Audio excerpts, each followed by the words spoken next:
Olá pessoas, professor Jean aqui. Hoje nós vamos falar sobre a independência dos Estados Unidos. Uma aula extremamente importante, não só para a gente perceber de como que aconteceu, algo que é muito cultuado pela cultura norte-americana. Se você já viu alguma coisa sobre o 4 de julho, os americanos fazendo comemorações, fogos de artifício, festas, reuniões, qualquer coisa do tipo, não é só por conta desse momento que mostrou a ruptura da então relação colonial entre os Estados Unidos e a Inglaterra, mas também que um movimento que foi influenciado por várias mudanças sociais que vinham acontecendo ao longo da história e acabaram influenciando também algumas coisas aqui no nosso país.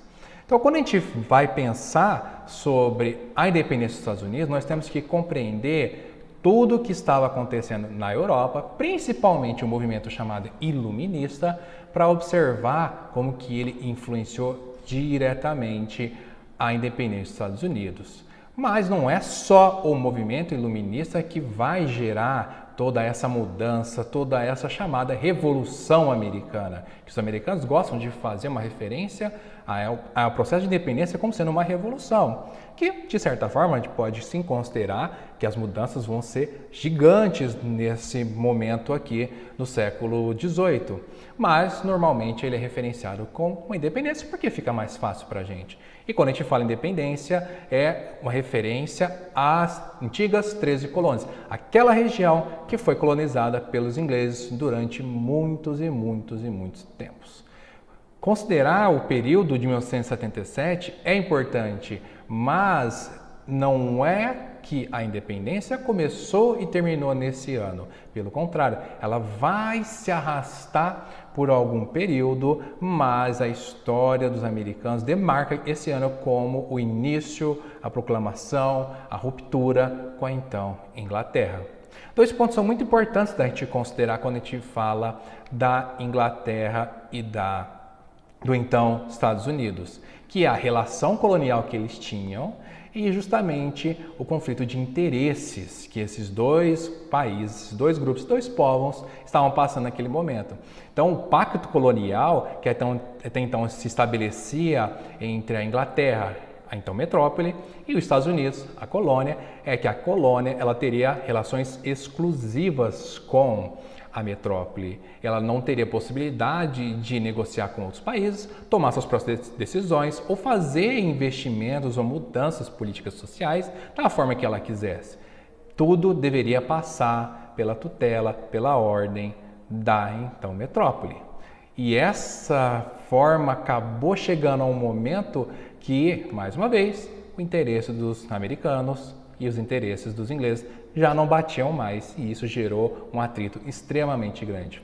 Outro fato que é muito importante a gente lembrar foi a guerra que foi travada entre Inglaterra e França, ali na região próxima aos Estados Unidos, ali na América do Norte, mais precisamente na região do atual Canadá. Toda essa guerra pelo domínio da região do Canadá, parte da região do Canadá, gerou desgastes, perdas muito grandes para a Inglaterra e acabou influenciando diretamente a independência dos Estados Unidos, certo? Então, importante lembrar dessas coisas e acompanhar todo esse processo. Então, pegue o seu caderno, pegue o seu lápis e vamos comigo. Quando a gente vai considerar a independência dos Estados Unidos, nós temos que sempre pensar nos antecedentes, do contexto que estava passando. Esse período aí anterior, no final do século XVIII, bem ali o período que muitas situações estavam desenrolando na Europa, era chamado das eras das revoluções pelos então estudiosos atuais.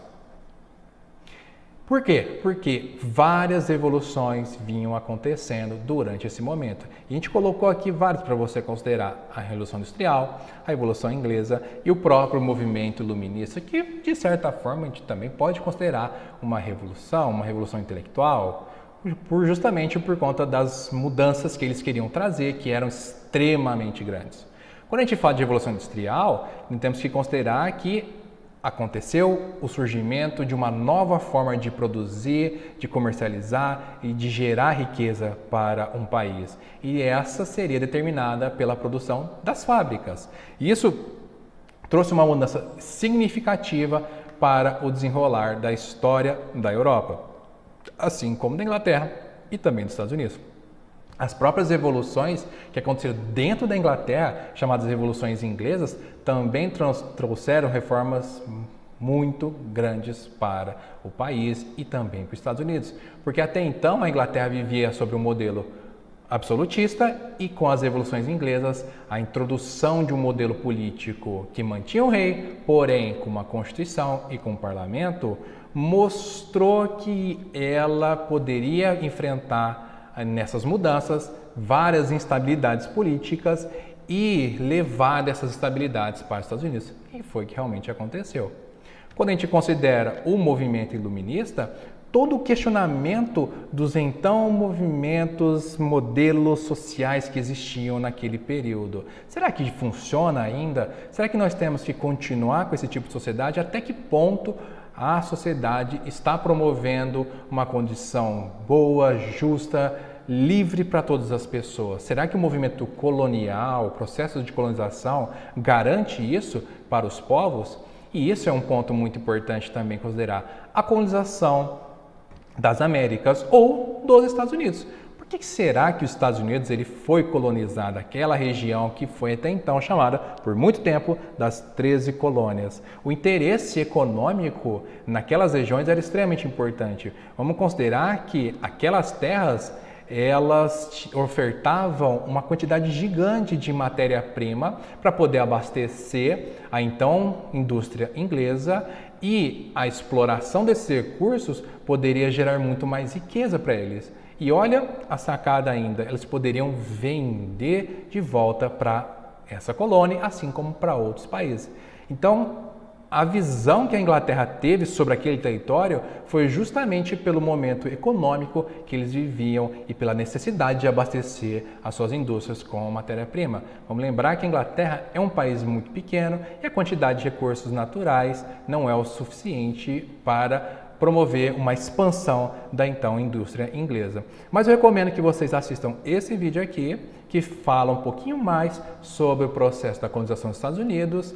E você pode procurar por esse canal aqui, Zofia, e o nome de colonização dos Estados Unidos.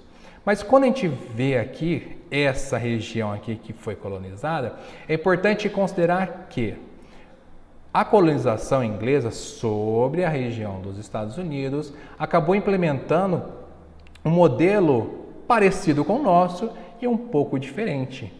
E a gente observa que nessas 13 colônias, que sim, literalmente foram 13, nós podemos observar 3 tipos de modelo de colonização. Nós vamos ter as colônias do norte, que vão ser de povoamento, as colônias do centro, que vão ser de povoamento e de exploração, e as colônias do sul, que vão ser as colônias de exploração. Os próprios nomes vão te ajudar a compreender. Povoamento é que a população que se direcionava lá, vindo da Inglaterra, utilizava o território para poder morar. A de povoamento e de exploração da região do centro, usava tanto a terra para poder morar, gerar sustento, assim como explorar as riquezas e abastecer a então metrópole. E as de exploração, elas tinham a função primordial de gerar riqueza para a metrópole. Ok, pessoas? Na próxima aula aqui, a gente vai se aprofundar um pouco mais nessa estrutura das colônias para entender um pouco o funcionamento e observar que esse funcionamento, essa estrutura das colônias vai ser muito importante para um problema que os Estados Unidos vai enfrentar ao longo dos anos, certo? Espero que vocês tenham gostado da aula. Não se esqueçam de deixar qualquer dúvida aqui embaixo e continuem firmes e abraços.